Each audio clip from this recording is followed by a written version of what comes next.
Alléluia. Que le nom du Seigneur soit béni. Est-ce qu'on peut acclamer le Seigneur? Gloire à Dieu, gloire à Dieu, gloire à Dieu, gloire à Dieu. Il est merveilleux, il est puissant et il est digne de notre adoration. Amen. Si ce n'est pas lui, alors qui d'autre?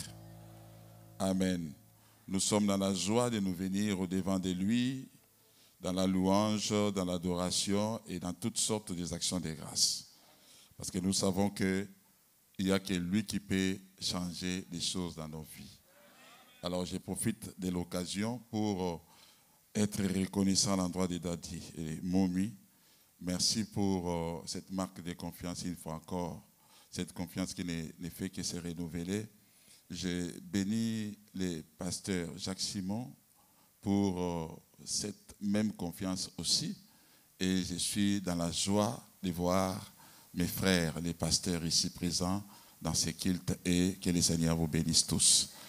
À vous aussi, vous qui êtes la raison pour laquelle je suis là, recevez nos acclamations et notre reconnaissance. Que le Seigneur vous bénisse. Comme je l'ai souvent dit, sans toi, je ne serais pas ici. Et je bénis le Seigneur parce que c'est par tes prières que je m'arrive à me tenir ici. Donc tu es vraiment un appui pour moi aussi. Seigneur, merci de bénir ces instants et de faire en sorte que ta parole coule dans nos cœurs afin de produire la foi dont nous avons besoin pour changer ce qui doit être changé. Nous bénissons ton nom et nous l'élevons au plus haut niveau. Au nom de Jésus. Amen. Oh, quelqu'un a raté d'acclamer le Seigneur. Maintenant, il a compris. Il commence à comprendre. Il comprend et il comprend mieux. Que le Seigneur les bénisse. Amen. Nous prenons nos Bibles et nous lisons un texte. Jean chapitre 2. Jean chapitre 2. Et ce texte nous aidera en fait à comprendre quelque chose que Dieu veut que nous comprenions. Jean chapitre 2. Et nous lisons à partir du premier verset jusqu'au 11e. Amen. Est-ce qu'on peut y aller? Jean chapitre 2, verset 1 à 11. J'aime bien lire ensemble avec vous. Amen. Allons-y. 3 jours après.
Il manifesta sa gloire et ses disciples crurent en lui. La gloire de Dieu sera manifestée aujourd'hui dans la vie de ses disciples.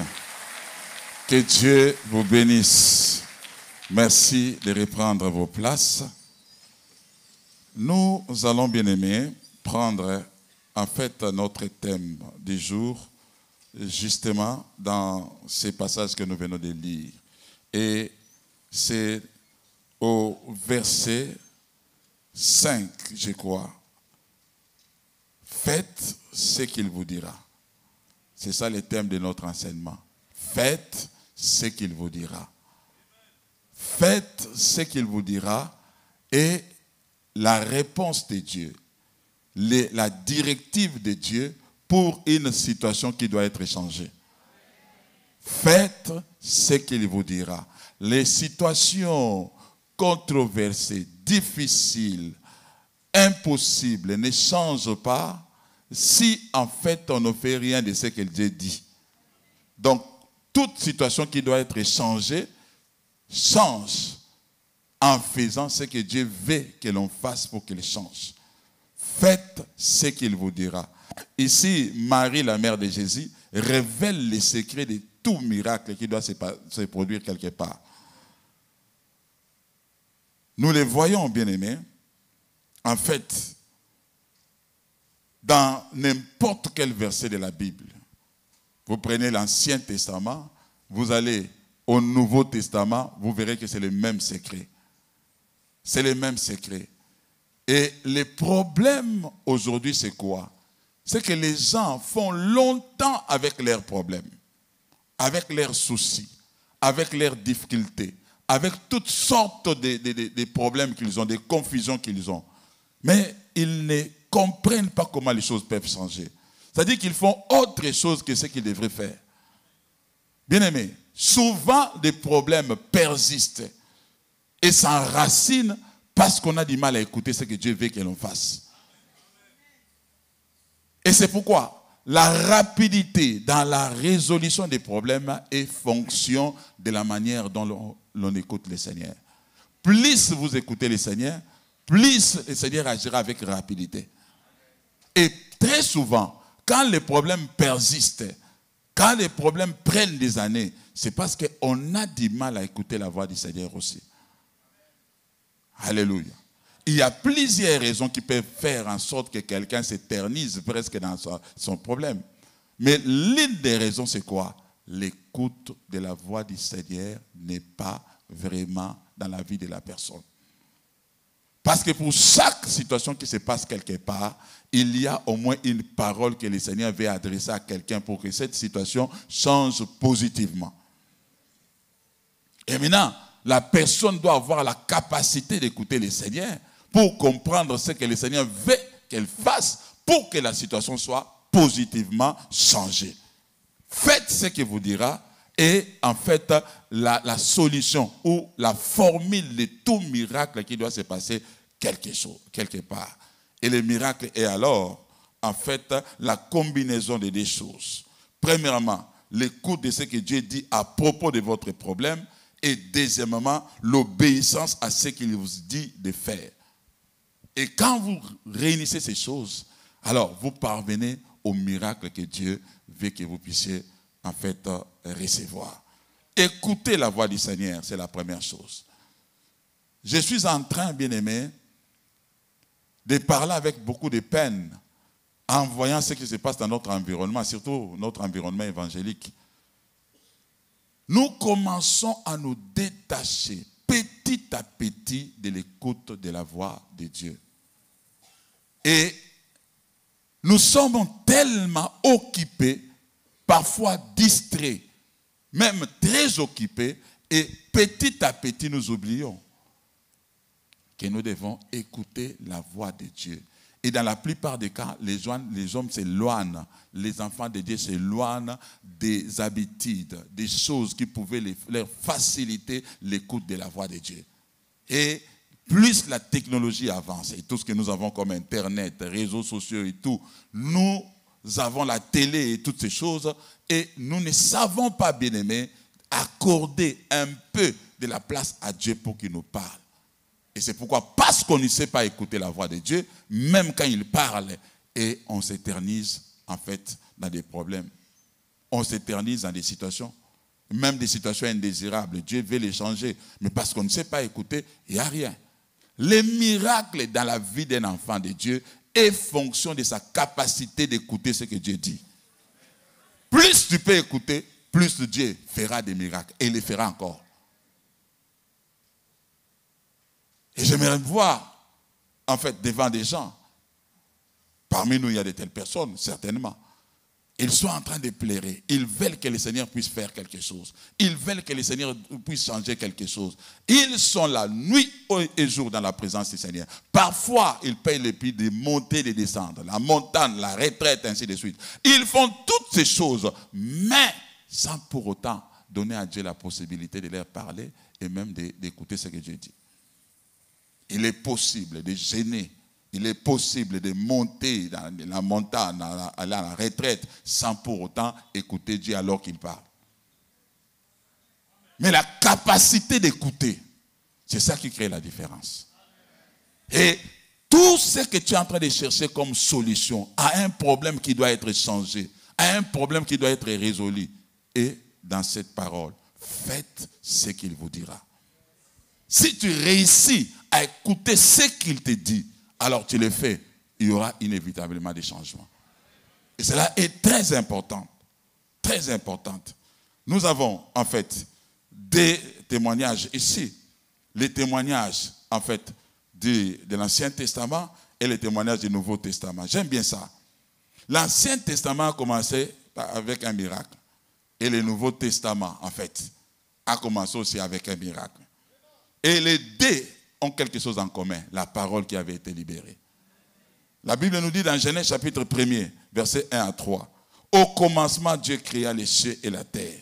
La terre était informe et vide. Il y avait des ténèbres à la surface de l'abîme. Et l'Esprit de Dieu se mouvait au-dessus des eaux. Dieu dit que la lumière soit et la lumière fut. Les ténèbres du commencement avait été balayé par une parole que l'Éternel avait libérée. Et toute ténèbre peut être balayée par une parole que Dieu libère quelque part. Si dans votre vie les ténèbres règnent, alors il y a possibilité par la parole que vous écoutez de pouvoir balayer la... Alléluia. Il y a possibilité de balayer les ténèbres. La capacité d'écouter, de saisir ce que Dieu dit au sujet de quelque chose détermine même la rapidité des changements. Dieu n'est pas contre.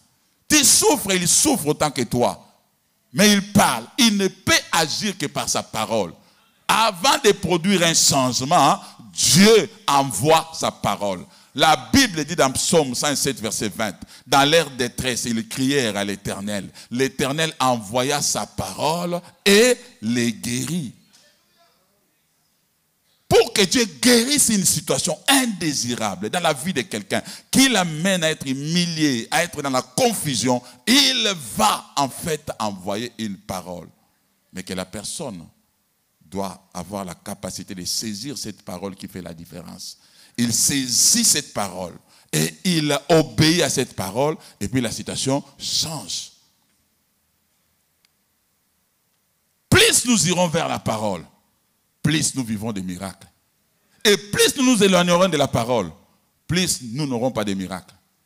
Et c'est comme ça que, bien aimé, comme au commencement, les ténèbres avaient été balayées par la lumière de la parole, alors Dieu peut balayer toute ténèbre qui se cache quelque part dans la vie de quelqu'un.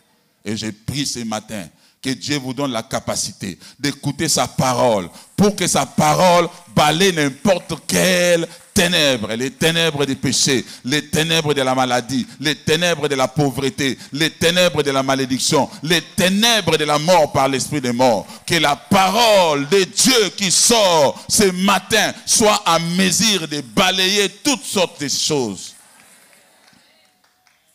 Et cela, bien aimé, est important. C'est pourquoi Jean confirme cela en disant dans Jean chapitre 1er verset 1 à 4. Au commencement était la parole et la parole était avec Dieu et la parole était Dieu. Elle était au commencement avec Dieu. Toutes choses ont été faites par elle et rien de ce qui a été fait n'a été fait sans elle. Il n'y a que la parole de Dieu dans ta vie que tu saisis qui peut produire quelque chose. Sans elle, rien ne peut être produit. Je prie ce matin pour que cette parole soit discernée dans ton esprit et que ton esprit saisisse cette parole, que ton esprit obéisse à la parole et pour qu'un miracle vienne. Le verset 4 dit, en elle était la vie. En elle était la vie et la vie était la lumière des hommes. Quand tu reçois la parole, tu reçois la vie. Et quand tu reçois la vie, en termes de paroles, tu reçois la lumière. Et cette lumière fait en sorte que les ténèbres ne parviennent pas à pouvoir détruire ta vie. Cela est important, bien-aimé. Et c'est pourquoi, quand tu as la lumière de la parole, tu accèdes aux choses que Dieu prépare. Tu accèdes aux choses que Dieu veut que tu puisses recevoir. Tu accèdes à la délivrance, tu accèdes à la liberté. Et cela est important. La parole change tout. Il y avait un miracle au commencement, dans l'Ancien Testament, au début de la Bible, quand la terre était devenue juste un désert. Dieu l'avait déjà fait. On parle de la doctrine de la récréation. Tout avait déjà été fini. Et puis il y avait un désastre. Les commentateurs disent que c'est à ce moment-là que Lucifer avait été précipité et cela avait provoqué un tohu-bohu. C'est-à-dire rien. La terre était devenue informe et vide. Et c'est pourquoi la meilleure interprétation, c'est pas, en fait, la meilleure traduction n'est pas la terre était informe et vide, mais la terre devint informe et vide. Parce que la terre avait déjà été créée.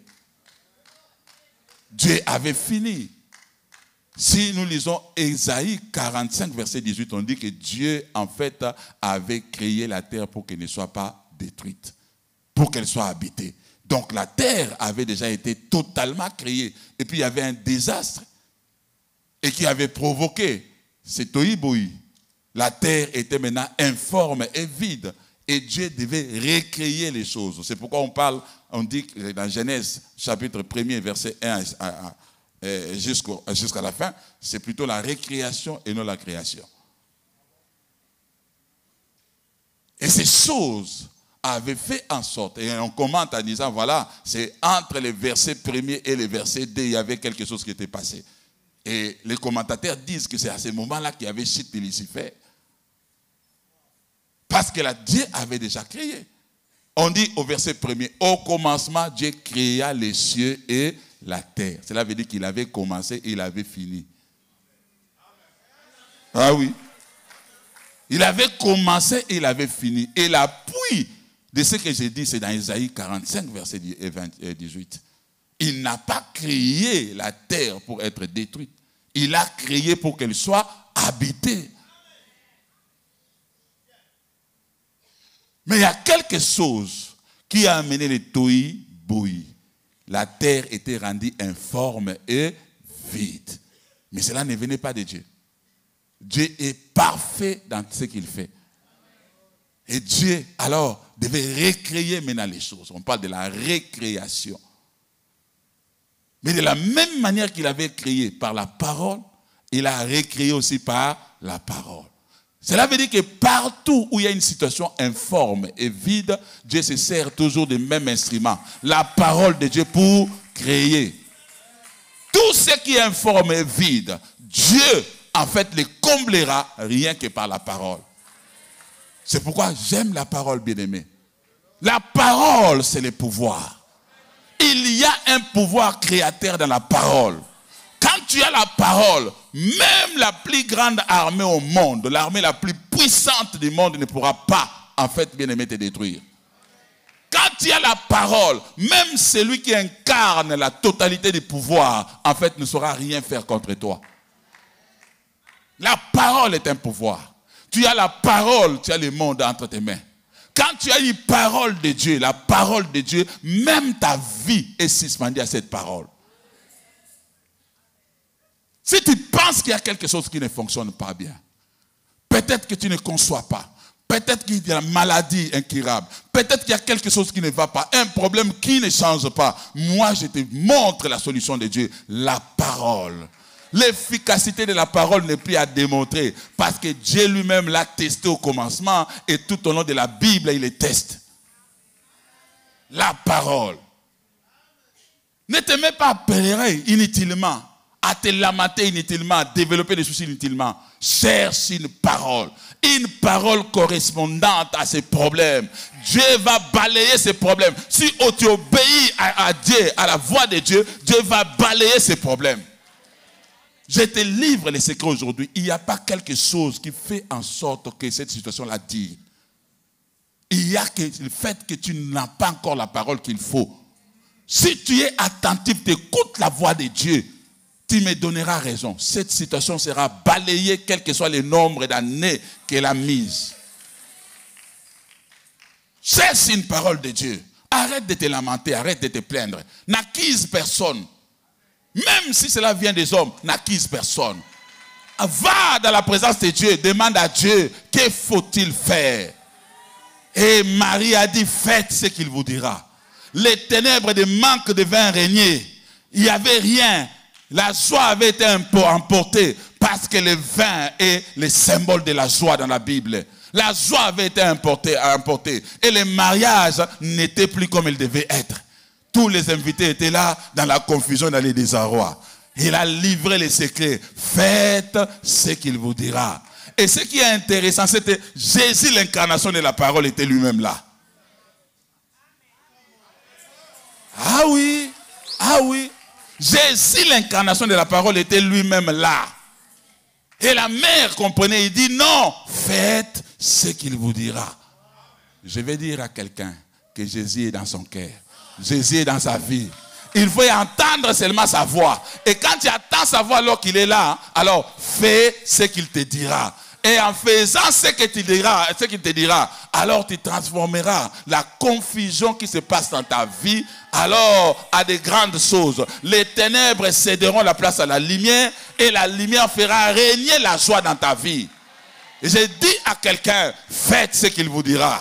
Je le répète encore, faites ce qu'il vous dira. Je dis encore à cette femme qui pleure, fais ce qu'il te dira. Je dis à ses frères qui a des problèmes, fais ce qu'il te dira. Je dis encore à celui qui est au fond, qui est en train de prier, Seigneur, change ma situation. Fais ce qu'il te dira.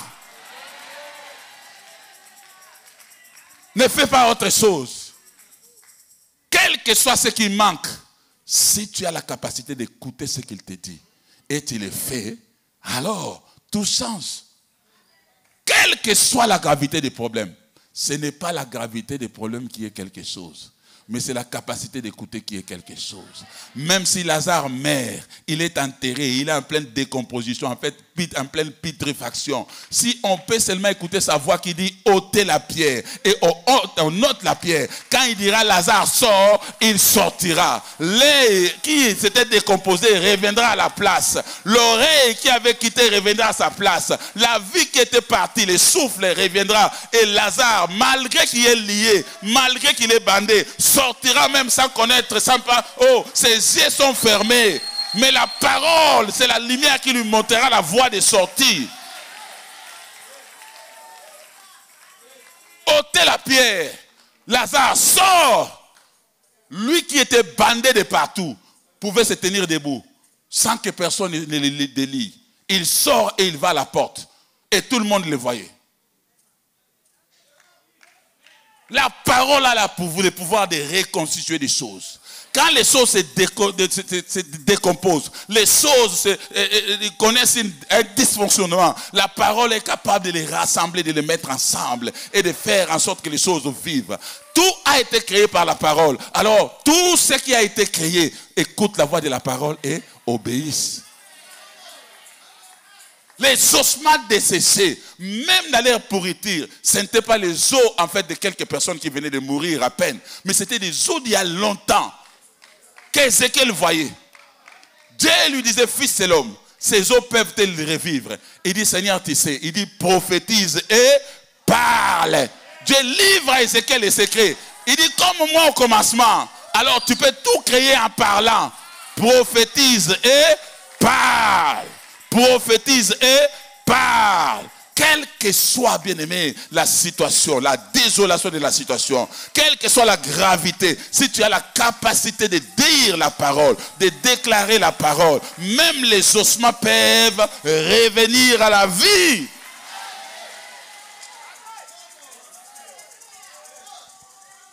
N'aie pas peur. Tu as la parole. Dans ton cœur à la personne du Seigneur. Et tu as la parole dans la bouche. Dans ta bouche. Et tu as la solution de tout miracle qui doit s'opérer. Oui, parce que tu as reçu le Seigneur. Tu en as dans ton cœur et tu en as dans ta bouche. Déclare la parole. La Bible dit, dans 1 Jean 5, verset 4, tout ce qui est né de Dieu triomphe du monde.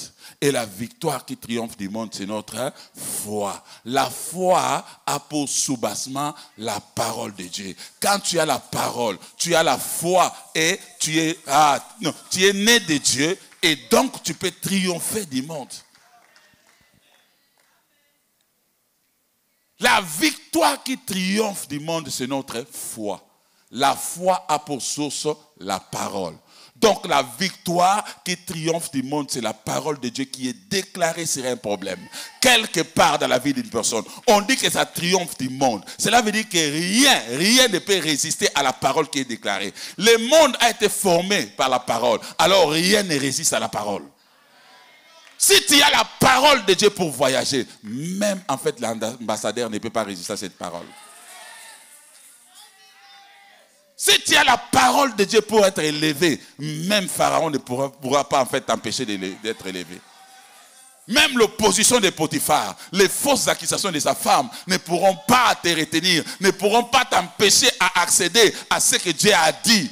La parole a le pouvoir. Le pouvoir naturel du monde ne peut jamais résister au pouvoir surnaturel de la parole. Le pouvoir naturel du monde ne peut jamais résister au pouvoir surnaturel de la parole de Dieu. Les témoignages de l'Ancien Testament.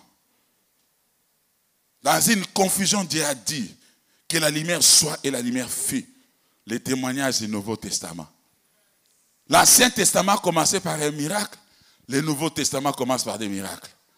Le premier miracle des 35 miracles que Jésus a opérés. C'est ça. Et il donne en fait le principe pour tous les miracles qu'il a opérés dans la Bible. Les témoignages de l'Ancien et les témoignages du Nouveau Testament. Quel équilibre! Les chiffres 2 et les chiffres des témoignages. Quand il y a des témoins, alors on certifie la validité d'une chose. L'Ancien Testament témoigne, le Nouveau Testament témoigne la même chose. Il a déclaré que la parole soit et la lumière, la parole fut. La lumière soit et la lumière fut. Et il a déclaré une parole pour que l'eau soit changée en vin et l'eau a été changée en vin. Témoignage du Nouveau Testament, mais aussi témoignage de l'Ancien Testament. La première vérité de la Bible révélée, c'est la vérité de la puissance de la parole de Dieu. Et quand une personne se connecte à la parole, il se connecte à la puissance de Dieu, donc il vit les miracles. Il peut vivre les miracles au quotidien. Lui n'est pas quelqu'un qui vit des miracles, mais il devient le dépositaire des miracles. Pour quelle raison? Parce qu'il a le dépôt de la parole en lui. Arrête de pleurer, arrête de te lamenter. Cesse seulement à écouter Dieu pour chaque situation, pour chaque problème dans ta vie. Essaie un peu de localiser Dieu. Essaie un peu d'entendre la voix de Dieu. Il est où? Qu'est-ce qu'il dit? Quand tu n'as pas besoin de saisir toute la parole, une seule parole, une parole réma, sortie de toutes les paroles logos et de tout. Quand tu retiens la parole, c'est fini. Les témoignages de l'Ancien et les témoignages du Nouveau Testament. Et ce n'est pas les témoignages d'un homme, c'est les témoignages de Dieu lui-même. D est le chiffre des témoignages. Mais si c'est lui-même qui témoigne maintenant, alors la certitude devient infinie. Vrai, infiniment vrai. Donc Dieu ne peut pas mentir.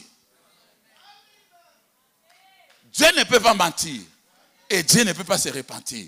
Il dit quelque chose et il certifie sa véracité. Alléluia. Dieu est la parole.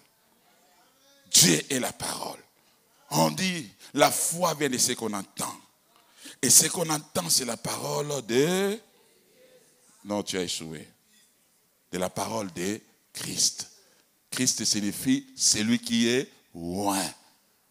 Et la parole de Dieu parle d'une parole qui est ointe pour une situation particulière. Amen. Dieu oint cette parole pour venir à bout de la stérilité de quelqu'un. Il oint cette parole pour venir à bout de la maladie de quelqu'un. Quelle que soit sa gravité, incurable ou non, une parole qui est sortie de la bouche ne demande pas toi tu es cancer ou sida, non. Il vient guérir, peu importe la maladie. La parole vient guérir. Non, ne montre pas la gravité de la maladie. Regarde la puissance de la parole. Quelle que soit la gravité, quels que soient les diagnostics des médecins, quand une parole est libérée, il ne tient pas compte de ces choses-là. Oh, le médecin dit ceci, oh, le médecin dit cela. Non, la parole vient pour opérer ce que Dieu a dit. Quand la parole vient, elle s'impose dans la vie de quelqu'un. Dieu envoie la parole. Et la parole vient pour accomplir une mission. Regarde, la parole est un missionnaire. La Bible dit dans leur détresse, ils crièrent à l'Éternel.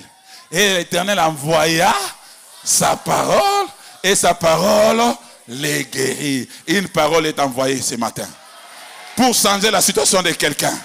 Une parole est envoyée ce matin pour changer la situation de quelqu'un. La parole va enlever les plaies. Il va transformer les plaies en des cris de joie. La parole va enlever les plaies. Il va transformer les plaies en des témoignages. La parole va enlever la confusion. Et il va amener la lumière du succès de la réussite. Je déclare au nom de Jésus la parole de Dieu. Que les ténèbres soient balayées et que la lumière entre. Que cette parole change ce qui ne marche pas dans ta vie. Je prie que ta parole, la parole de Dieu, une parole réma, une parole particulière entre dans ton corps et toute cette partie qui ne fonctionne pas, et toute cette matrice qui ne donne pas des enfants. Je prie au nom du Seigneur que les membres qui ne fonctionnent pas commencent à marcher maintenant au nom de Jésus, commencent à fonctionner maintenant au nom de Jésus, parce que la parole est un missionnaire. La parole vient pour accomplir une mission, et cette mission n'est sous jamais. La parole a fait d'une femme qui n'avait pas d'enfant. Cette femme qui n'avait jamais connu d'homme, la parole lui a donné un fils. La parole a fait en sorte que même la Vierge conçoive sans être aidée par un homme. La parole est capable de créer au-dessus des lois de la nature. Je prie, mon Dieu, je prie, Seigneur, que la parole pénètre le corps de quelqu'un, que la parole entre dans la situation de quelqu'un, que la parole change la situation de quelqu'un. Mon Dieu, je prie que la parole puisse produire un changement radical dans la vie de quelqu'un. Même une stérile peut enfanter. Et même s'il n'a pas aidé, elle n'a pas été aidée par un homme, comme Marie, la parole est capable de faire. Et la parole opère ces choses. Parce que la parole est en complicité avec l'esprit. La Bible dit dans Genèse 1, 1 à 3. Il dit, l'esprit de Dieu s'est mouvé au-dessus des eaux. Et la parole a été prononcée. L'esprit de Dieu mouvait au-dessus des eaux. Et Dieu dit. Dieu saisit seulement en fait le mouvement de l'esprit pour déclarer. Si tu crées une atmosphère de l'écoute de l'esprit, tu crées une atmosphère en fait de l'esprit, et quand l'esprit se sent libre tout autour de toi, alors Dieu est prêt à déclarer une parole. Quand l'esprit se sent à l'aise, quand l'esprit fait des mouvements et que toi tu es dans la présence de Dieu, tu écoutes la voix de Dieu, l'esprit te soufflera ce que Dieu dit. Parce que l'esprit et la parole sont en connivence et travaillent pour qu'un miracle s'opère. Je le déclare, l'esprit et la parole se mettent ensemble ce matin pour produire ce qui doit être produit. L'esprit et la parole. L'esprit et la parole au commencement de la création. L'esprit et la parole pour sauver le monde. Une jeune fille vierge qui n'avait jamais connu d'homme. L'esprit demande, on lui annonce le message et dit, Seigneur, comment cela sera-t-il possible? Et l'ange lui dit, non, l'esprit du Tout-Puissant, en fait, te couvrira de son ombre. Et le fils que tu naîtras sera appelé le Seigneur. L'esprit du Tout-Puissant avait couvert Marie. Et la parole de l'ange s'était alors accomplie. Oh Seigneur, oh Seigneur, oh Seigneur, j'en ai assez de cette situation.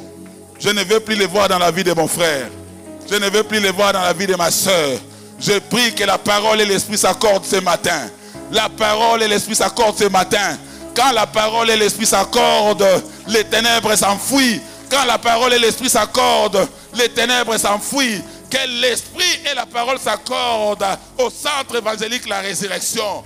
Que l'esprit et la parole s'accordent pour donner naissance à des choses que Dieu attend. Je le déclare ce matin, l'esprit et la parole sont en accord pour faire la volonté de Dieu. Reçois alors le miracle que Dieu veut que tu reçoives. Parce que l'esprit est en accord avec la parole.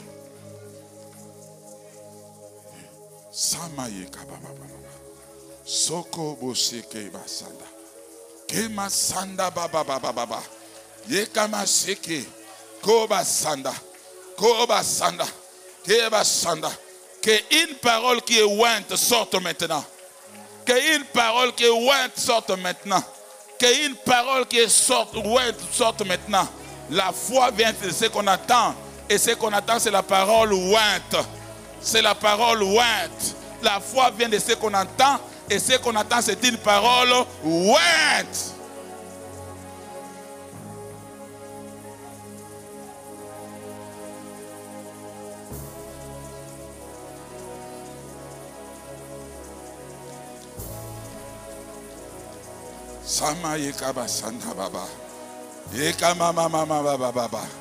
La parole et l'esprit s'accordent pour condamner la stérilité. La parole et l'esprit s'accordent pour condamner la maladie. La parole et l'esprit s'accordent pour condamner la mort. Regardez, l'esprit des morts s'enfuit. L'esprit des morts s'enfuit. L'esprit des morts s'enfuit. L'esprit des morts s'enfuit.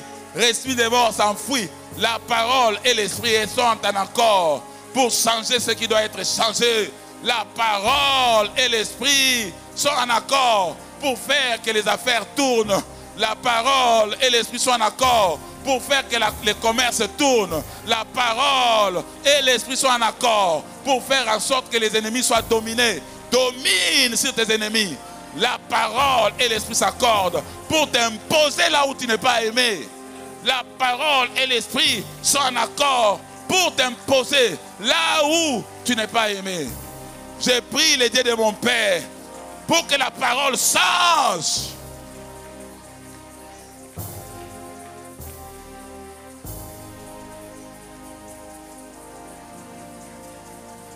Ma sœur n'est pas ton esclave, Satan.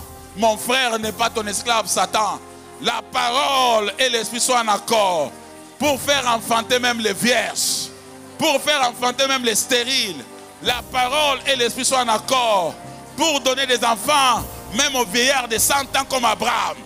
La parole et l'esprit sont en accord pour donner naissance à un enfant providentiel comme Isaac. Même si Sarah a dépassé la ménopause, même si Sarah a 90 ans, Isaac sortira. Parce que la parole et l'esprit, quand ils s'accordent, elles sont au-dessus des lois de la nature.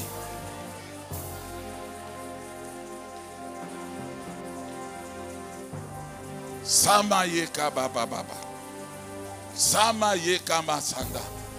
Samayeka sanda. Koba sanda baba baba. Yokobo seke. Yokobo seke. Yokobo seke. Yokobo seke. Yokama sanda. Yokama sanda. Yokama sanda. Kema senda baba baba. Yekama senda baba baba. La parole et l'esprit s'accordent ce matin. Quand la parole et l'esprit s'accordent, même une femme qui a dépassé la ménopause, même une femme qui a doublé la ménopause, peut donner naissance aux enfants. Quand la parole et l'esprit s'accordent, même une vierge qui n'a pas connu d'homme peut donner naissance à un enfant.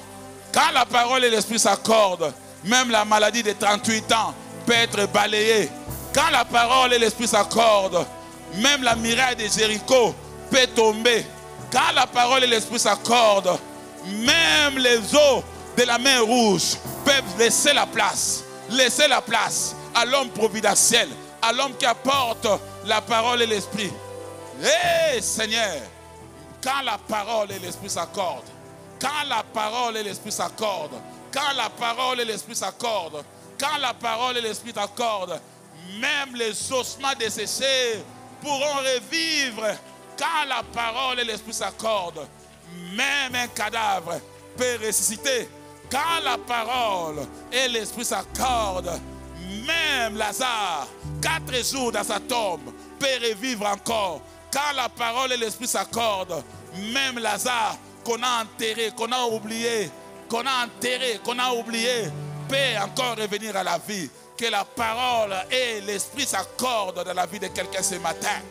Fais-le Seigneur, fais-le Seigneur, fais-le Seigneur, fais-le Seigneur, fais-le Seigneur, fais-le Seigneur, fais-le Seigneur, fais-le Seigneur, fais-le Seigneur, fais-le Seigneur, fais-le Seigneur, fais-le Seigneur. Faites ce qu'il te dira. Faites ce qu'il vous dira. Faites ce qu'il vous dira. Faites ce qu'il vous dira. Que la parole et l'esprit s'accordent.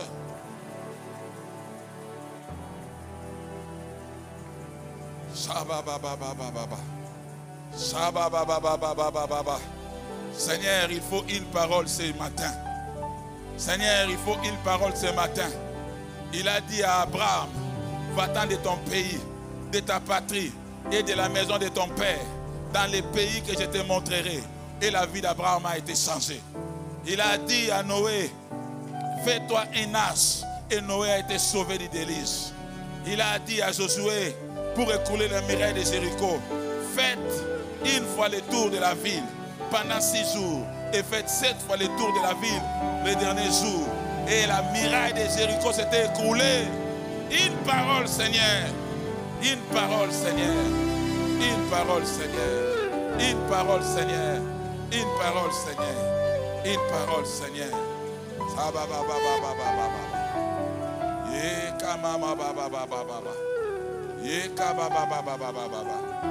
Il a dit à Pierre, avance en plein eau et jetez vos filets. Avance en plein eau et jetez vos filets pour pêcher.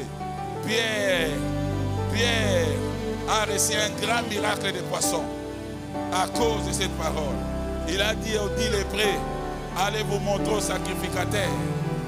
Oh, il a dit à l'aveugle né, va et lave-toi au réservoir de Siloé.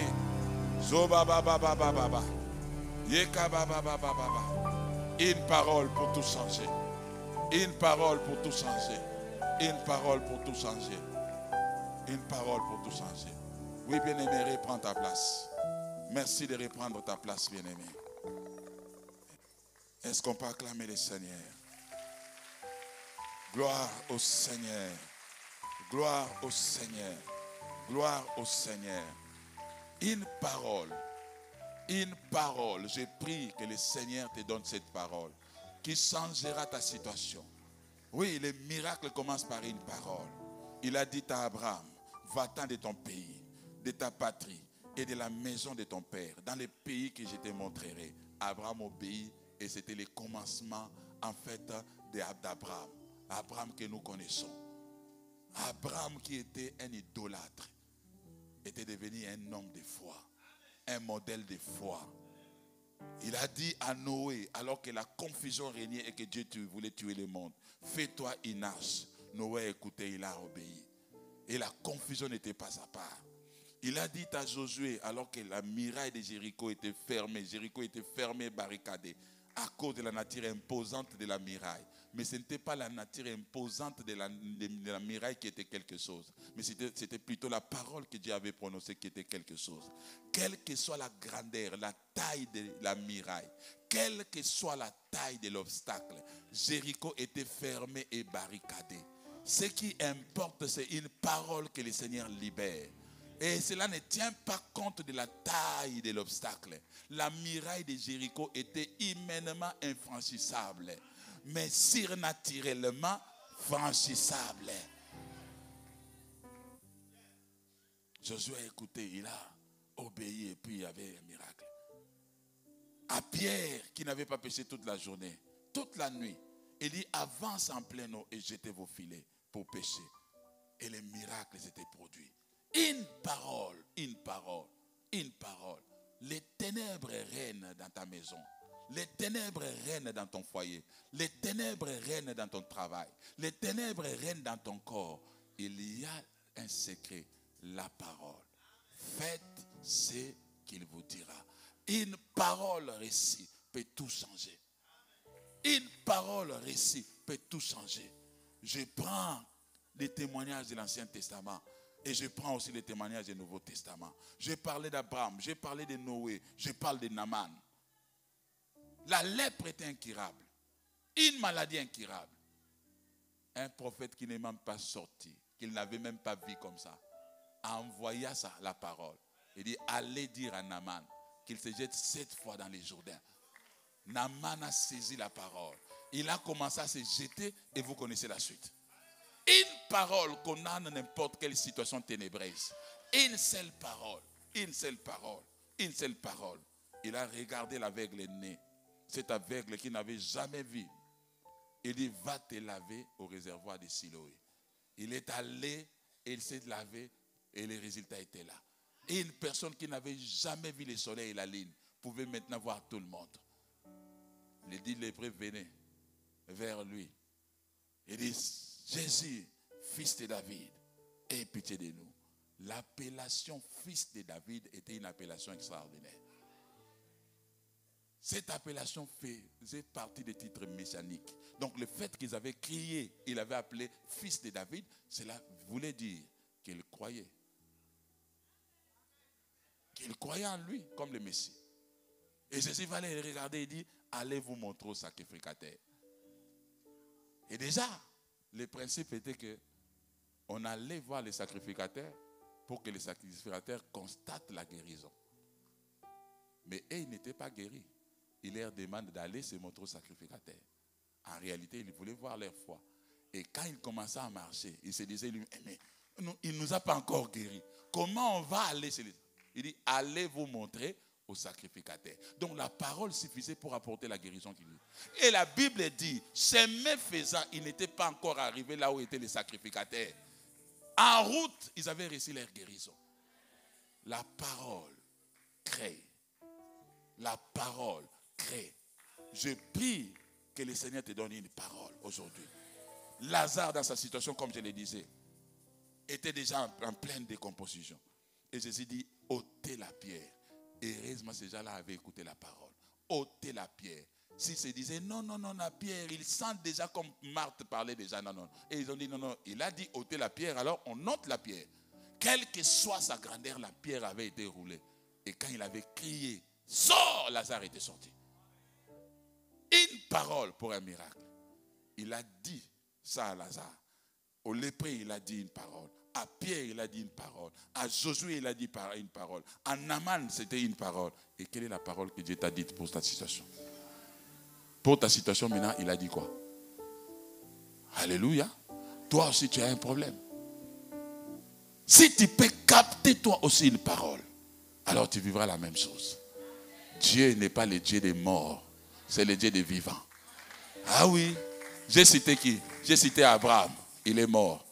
J'ai cité Noé, il est mort. J'ai cité Josué, il est mort il y a longtemps. J'ai parlé de Naaman, il est mort. J'ai parlé de Pierre, il est mort. J'ai parlé de l'aveugle né, il est mort. Je peux parler de la femme à la perte de sang, il est mort. Je peux parler de toutes ces personnes-là, ils sont morts. Mais Dieu n'est pas un Dieu des morts, il est un Dieu des vivants. C'est pourquoi il veut reproduire les mêmes choses dans la vie de ceux qui sont vivants pour que les vivants aussi confirment les témoignages de sa parole. Et il procède de la même manière. Faites ce qu'il vous dira. Il avait dit dans leur vie et ils avaient obtenu des miracles. Il veut aussi dire quelque chose dans ta vie pour que tu obtiennes les miracles et certifier que la parole est vraie.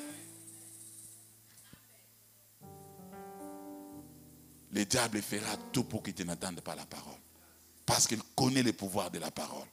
Il va te donner toutes sortes de prétextes pour que tu n'entendes pas la parole de Dieu. Mais moi, je dis qu'il ment. Tu écouteras la parole. Et tu saisiras ta parole. Et tu changeras ta situation. Et ce matin même, avant de sortir de cette salle, Dieu te touchera. Une parole viendra dans ta vie. Et Dieu changera ta situation. Alléluia. Après avoir écouté. il y a quelque chose qu'il faut savoir. Tu dois faire attention. Généralement, quand une personne est dans une situation confuse, il cherche une solution à un problème, il se présente devant lui 5 types de voies. Nous sommes exposés à 5 types de voies quand nous voulons en fait trouver une solution pour nos problèmes. Il y a la voie du monde. Il y a la voie des hommes. Il y a la voie de la chair. Il y a la voie du diable et la voie de Dieu. 5 voies nous parlent pour solutionner un problème.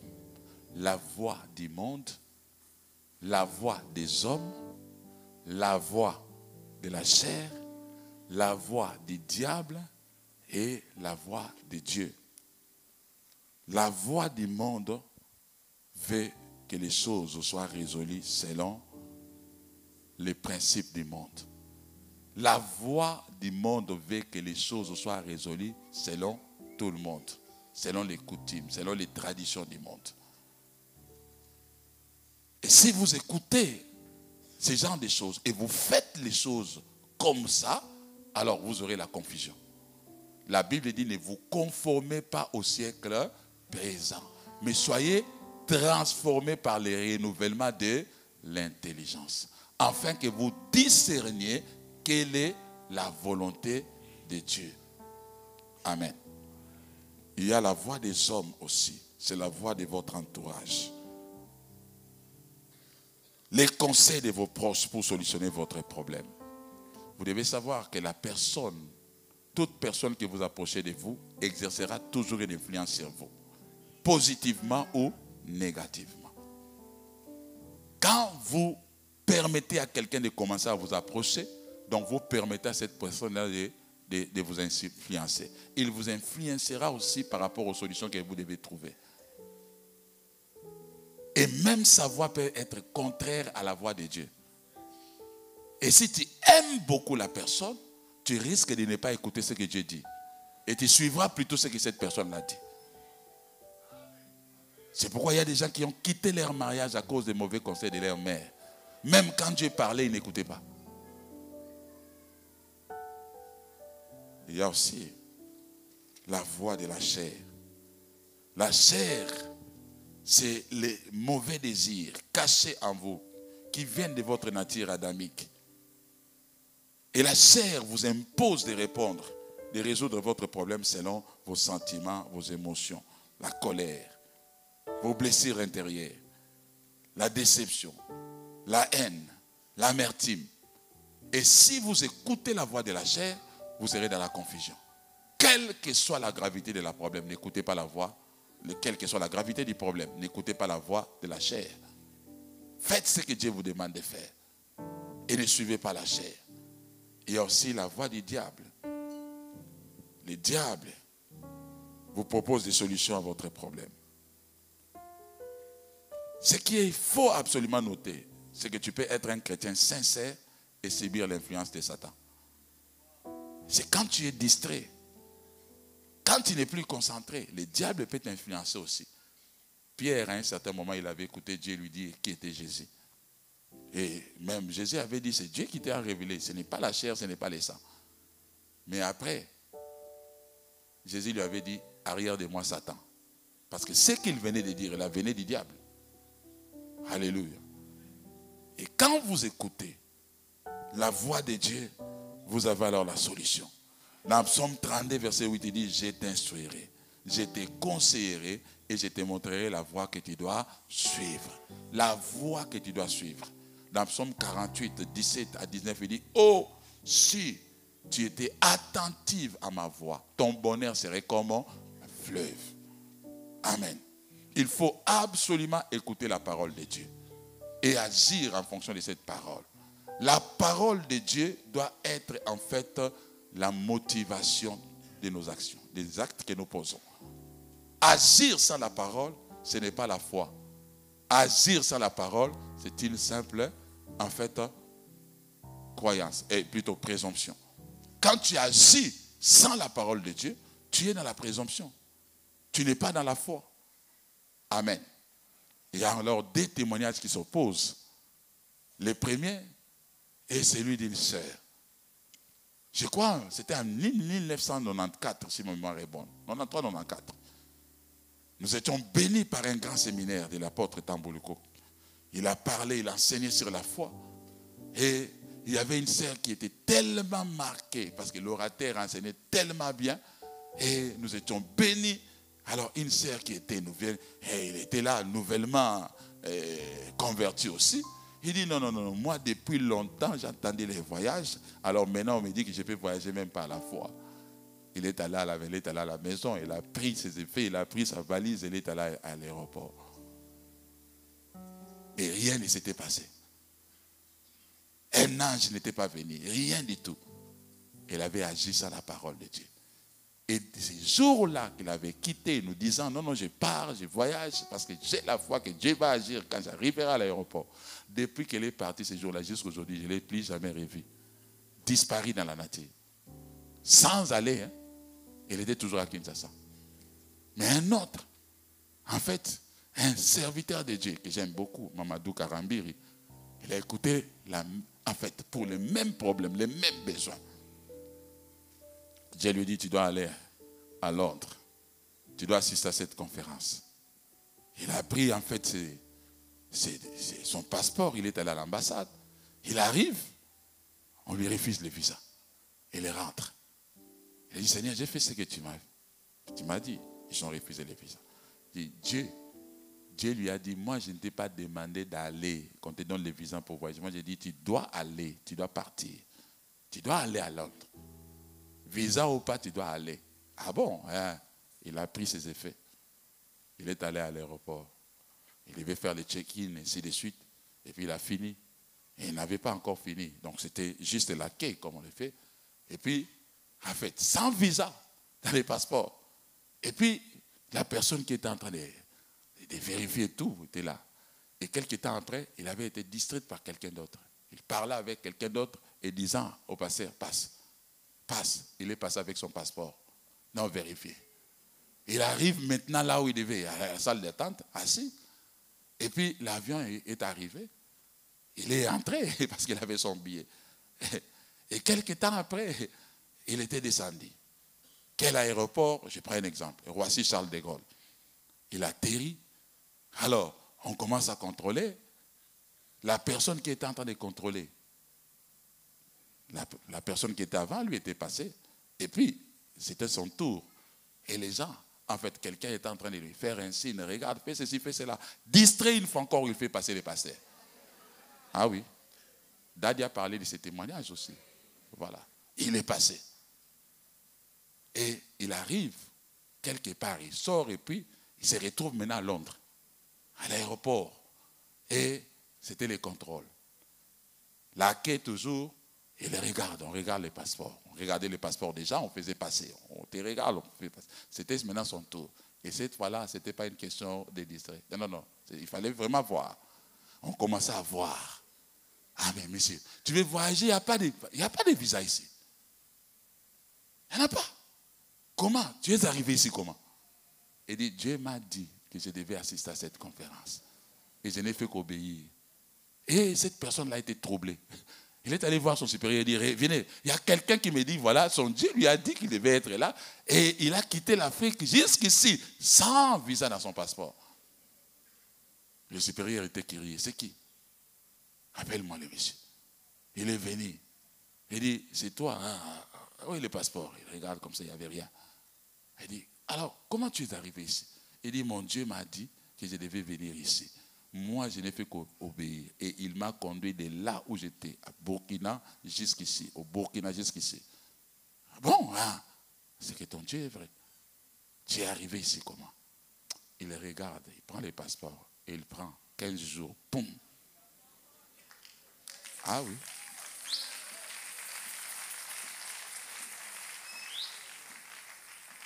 Il dit, prends ton passeport. Et il est sorti, presque escorté, sans être inquiété par une personne. Et il a fait ce que Dieu lui demandait de faire. La sœur avait agi par présomption. Mais lui avait agi par la foi. Ah oui. L'audace, ce n'est pas la foi. Même s'il y a une dose d'audace dans la foi. Dans la plupart des cas, nous confondons les choses. La sœur a écouté, remplie en fait d'admiration de la parole. Elle a traîné la valise. Mais lui, ce n'était pas comme ça. Dieu a parlé. Pour les mêmes problèmes, ils ont eu des résultats différents. Vous voyez l'importance d'écouter Dieu. Alléluia. Agir. Après avoir reçu une parole de Dieu, bien aimé, il faut agir. Je vais terminer par là. Il faut agir selon la parole. L'obéissance est la clé du miracle. L'obéissance ouvre la porte du miracle. Quand vous écoutez la parole de Dieu, mais vous n'obéissez pas, ce n'est pas une foi, ce n'est pas la foi, mais c'est une croyance. La foi, quand elle est là, elle produit toujours des résultats. La foi n'a jamais été présente sans produire des résultats. Amen. Et je vais poser une simple question. Est-ce qu'il y a l'électricité? Il y en a ou il n'y en a pas? Montrez-moi l'électricité. Pardon? Où est l'électricité? Vous me montrez la lumière, mais ce n'est pas l'électricité. Comment? Alors, moi, je vais demander, je crois, un objet tranchant. Je vais déchirer le fil ici pour voir l'électricité. Je vais t'appeler pour que tu vois l'électricité. Tu le verras? Voilà. L'électricité est invisible. Mais elle se fait voir. Elle devient visible par ses œuvres. La lumière fait partie des œuvres de l'électricité. Mais l'électricité elle-même est invisible. La foi est invisible. Elle est cachée dans le cœur. Mais ce sont les œuvres qui produisent la foi, qui montrent que la foi existe. Tu ne peux pas prétendre avoir la foi sans faire quelque chose. Les résultats de la foi prouvent qu'il y a la foi. Tu peux commencer à... Oh non, tu es un homme de foi. Un jour, quelqu'un m'a dit, ah non, est-ce que toi tu es un homme de foi? J'ai dit, ce n'est pas un débat. Vois seulement mes œuvres. Et tu comprendras que je suis un homme de foi. Même si je dors sans parler. Mais ce que moi je fais que tu connais, donc prouve que je suis un homme de foi. Alléluia. Voilà. Et cela est important. Et la croyance doit être différente de la foi. Et différente de la foi. Parce que la foi agit selon la parole. Mais la croyance n'agit pas. La croyance ne produit pas les œuvres. Un jour, quelqu'un, c'est un équilibriste. Vous connaissez les équilibristes. Ce sont des gens qui font parfois des choses comme ça. Il prend une corde et il l'attache quelque part. Et il va encore attacher là-bas.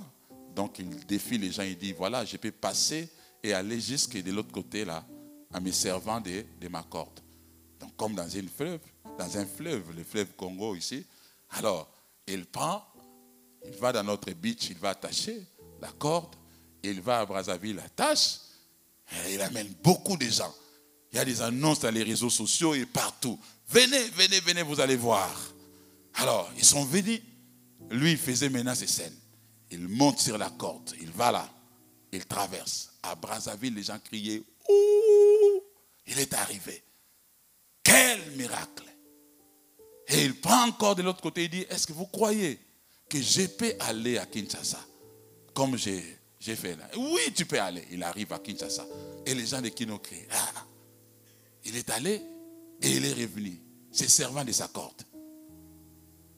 Il y avait une grande liesse et les gens étaient en admiration. Quelque temps après, en fait, il dit, croyez-vous que je pouvais prendre maintenant une brouette et traverser le fleuve jusqu'à Brazzaville, me servant de ma brouette aussi, avec ma brouette. Il dit, mais comment? Tu as fait déjà quelque chose que nous avons vu. Et pourquoi ne devons-nous pas croire? Nous croyons que tu peux le faire. Ils ont acclamé. Et il y avait des cris de joie et une grande liesse. Et finalement, il est arrivé à Brazzaville avec sa brouette. Et à Brazzaville aussi, c'était terrible. Les gens étaient dans l'admiration. Alors, il dit, je vais aller encore à Kinshasa. Et il vient à Kinshasa avec sa brouette. Il dit, voilà, on savait que tu allais revenir parce que tu es extraordinaire. Il dit, ah, maintenant, après avoir vu tout ce que vous avez vu là, Est-ce que vous croyez que je peux prendre ma brouette, aller à Brazzaville avec une personne dedans? Il dit, mais comment? Tu peux le faire. Parce que ce que tu as déjà fait là, alors, prouve à suffisance que tu es capable. Il dit, alors, que la première personne vienne entrer.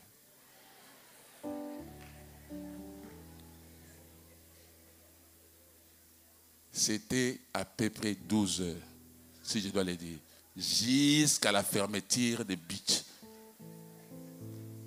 Tout ce qui était là ne pouvait pas se lever. Même personne ne pouvait entrer dans cette brouette-là pour aller à Brazzaville avec nous. Vous voyez la différence entre la croyance et la foi. La croyance vous amène à croire que Dieu bénit. Si vous donnez votre dîme, alors il vous bénira. Mais vous n'agissez pas, vous ne donnez pas. Ça, c'est une simple croyance. La croyance là est mentale, intellectuelle. Mais la foi est spirituelle. La foi agit. La foi pose des actes.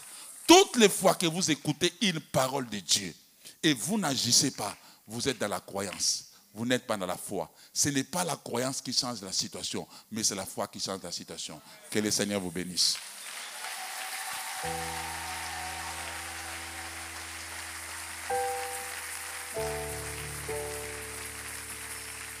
J'aimerais que tu te tiennes debout, bien-aimé, là où tu es. Nous sommes en train de prier. Je veux que le Seigneur te donne une parole ce matin. Une parole ce matin. Pendant que nous serons en train de prier, bien-aimé, tu vas écouter le Seigneur. Pose tout acte qu'il te demandera de poser. Et n'aie pas peur. Que la chorale nous conduise. Pendant que nous sommes en train d'élever nos voix.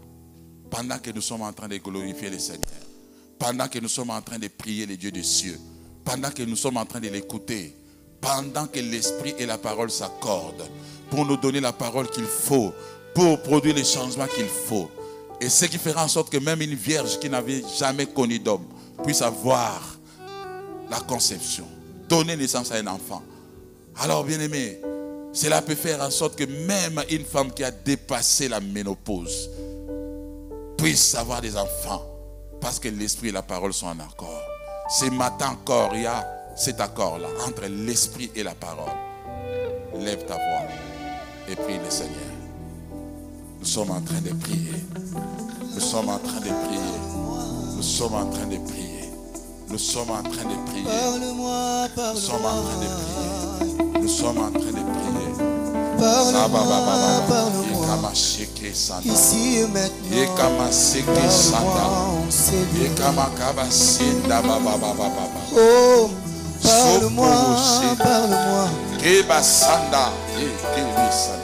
Parle-moi, oh, parle-moi, parle-moi. Parle-moi, parle-moi. Ici en ces lieux, parle-moi, papa. Ce matin, parle-moi, parle-moi. Parle-moi, parle-moi. Parle-moi, parle-moi. Ici et maintenant, parle-moi en ces lieux. Parle-moi, parle-moi. Oh, oh, parle-moi, parle-moi. Parle-moi, parle-moi. Ici en ces lieux, parle-moi en ces lieux. Oui, bien-aimé. Le Seigneur m'instruit de prier particulièrement pour une catégorie de gens. Tu es là, tu es une femme mariée, mais tu n'as pas d'enfant. Tu as des problèmes de conception et tu veux que le Seigneur change cette situation. Quitte là où tu es, avance. Si tu es au numéro 6 ou quelque part, tu peux aller devant le pasteur qui est là. Mais si tu es ici, tu avances, je vais prier pour toi. Marié, sans enfant.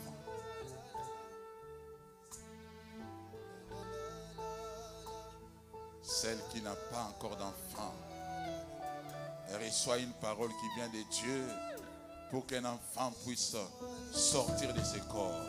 Cela ne dépend pas de la gravité de la situation, mais cela dépend de celui qui avait donné un enfant à Marie et à Sarah. Ça va,